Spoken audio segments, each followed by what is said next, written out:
past 4 years, Edward Elgar had been seeking shelter from the Great War in his tiny cottage in Sussex.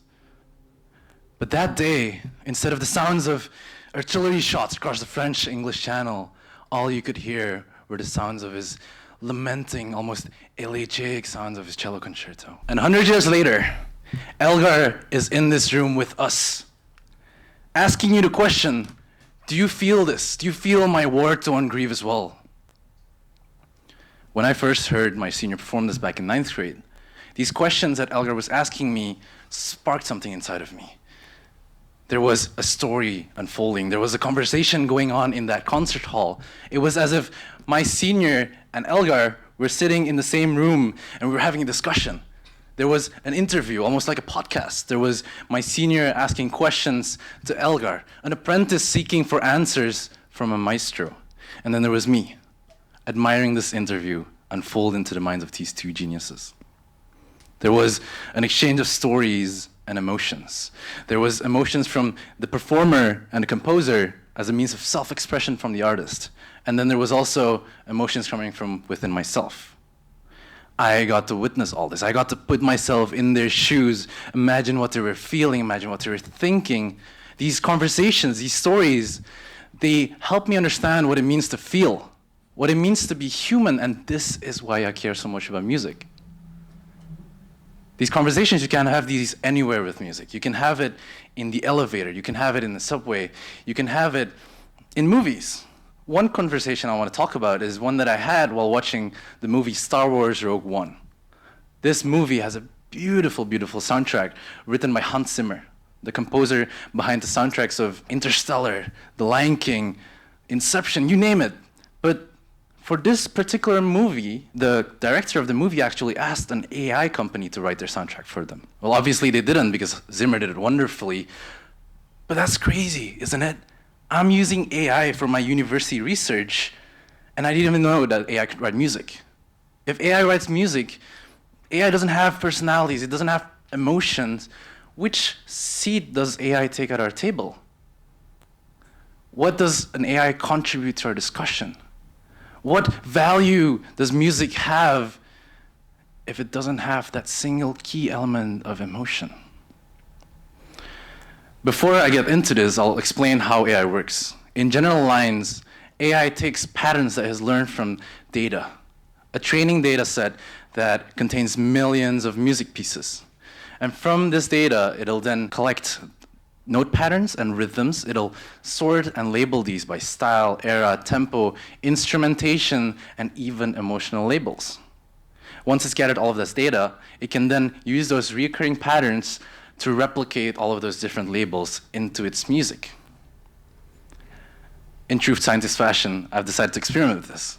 And what I've been doing is I've been playing around with Staccato AI, one of the more prominent AI in the music industry right now. And what I've done is I've taken that first introduction to Elgar's cello concerto, I've cut it in half and let the AI generate a continuation of the piece.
After letting the AI generate this piece, I felt conflicted because you do feel emotions in this piece.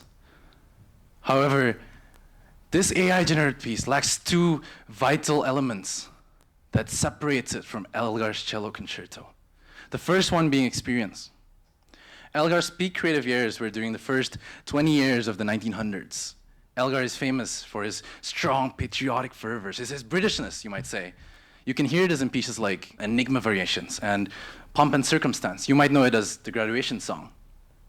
But then the war happened. And for 4 entire years, Elgar wrote 0 songs. After which he wrote 3 more pieces for chamber music, as well as the great cello concerto that you just heard. But something about his music was different. Something had changed about his music. It was much more introverted and melancholic compared to the grandiose marches and symphonies from before the war. Elgar, he was keeping it all in during those 4 years. He kept in his grief, his despair, his anguish, and he poured it all into those 4 final masterpieces. He was dying to express his grief about the war despite the time it took him to jot down those first few notes on paper. These 4 years of silence were also an experience reflected into his music. AI can't reflect experiences into music like this because of its training data. It's training data which only consists of notes. All it does is reduce the music that it gets into zeros and ones and then analyze the patterns within those numbers. It doesn't have personal experiences to reflect into its music, and neither can you give an AI war trauma for it to reflect that war trauma in a piece. The emotions you felt from that AI-generated part comes from its learning and interpretation of the first part of the piece. All it did was analyze the notes that Elgar wrote down rather than that raw experience that Elgar underwent. This lack of experience also brings us to our second point. It's intention that AI is missing. Humans, we have a primal urge to express how we feel. From a young age, babies, they will cry and they'll whine about how hungry they are or about how full their diapers are. From a later age, we learn a language. We learn how to speak. We learn how to write in order to express thoughts and experiences. But language has its limitations. To help you understand this, I want you to lean back into your chair and sink into that chair and tell me, what do you feel? How does this chair feel to you? Explain that to me in words. You might say something like, oh, the chair feels a bit hard, or it wobbles a bit to the left, or it makes you feel sleepy, like the gentleman in the front. You're excused. But it's very difficult to find those exact words to explain how this chair feels. And this is why we have art. The reason I play music is because art doesn't have that limiting factor like language does. Music allows us to play our emotions as we feel them. You don't have to put our emotions into labels. You don't have to put those into words. You can just freely express them as we feel them. For example, any sequence of 2 notes can sound happy, sad, or anywhere in between, as long as there's intention behind those notes. And AI doesn't have that fundamental will to express itself. To make up for that lack of will, it will take human input as instructions, and it will try to make an outcome that will satisfy the user's needs. We tell an AI to do A, B, and C in the hopes that it'll recreate A, B, and C as accurately as possible, but it doesn't have a will of its own. It only listens to the intentions from the user. And when we convey our intentions to the AI, in terms of the instructions, they come in terms of parameters. They come in terms of a language-based prompt. And this defeats the whole point of art, to express oneself without words. If I have to explain to an AI what emotions I want to put into my music in words, then I'm still being limited by those limitations of vocab, those boxes of human vocabulary. It doesn't fully satisfy my urge to express my feelings into my music. But what about art in terms of literature, poetry, or even lyrics and music? Those use words. Well, words in literature are indeed a very powerful medium for an author to convey their ideas. But if I were to write a poem about how happy I feel to be talking at this event, my first 2 lines would be unlimited fried noodles for 600 yen. Because this sentence is a representation about how much happiness that I'm feeling. An author wouldn't explicitly write, I am this much happy. You can't explain that in such a simple statement. You need examples, you need analogies, you need, well, gestures. The AI hasn't experienced the pure joy of encountering an all-you-can-eat buffet for only 600 yen, and it can't capture that exact amount of happiness because the input you give to the AI is again being limited by those boxes of human vocabulary. No matter how I explain to the AI what emotions I want to feel in my music, it will not understand exactly how much. And there we have it. Our prerequisites to creating art. We have experience and we have intention. We have intentions, we have emotions that we want to express. We have these emotions that we want to express, and those emotions have to come from real life experiences reflected in our personal lives. Art cannot exist without one or the other. However, AI can't experience, and neither does it have that fundamental will or desire to express itself. It only takes instructions from the human user, the external source, and then replicates emotions based on its training data, which only consists of notes, no experiences. So you can't really add anything to a conversation if you don't have the desire to share anything. And since our AI doesn't have that desire to share anything, it's clear now who's at our table.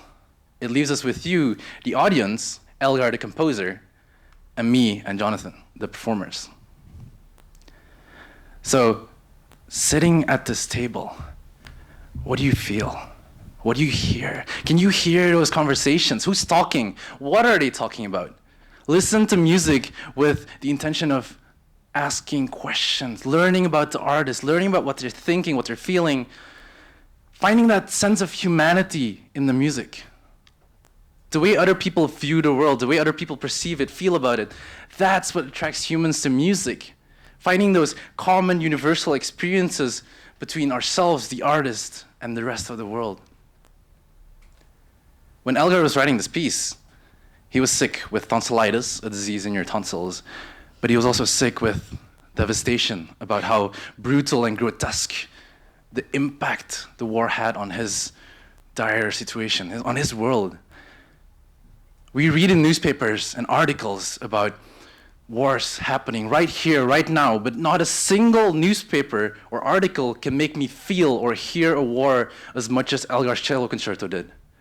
Because Elgar was like an older brother to me, explaining to me how I would or how I could feel if I were in his situation.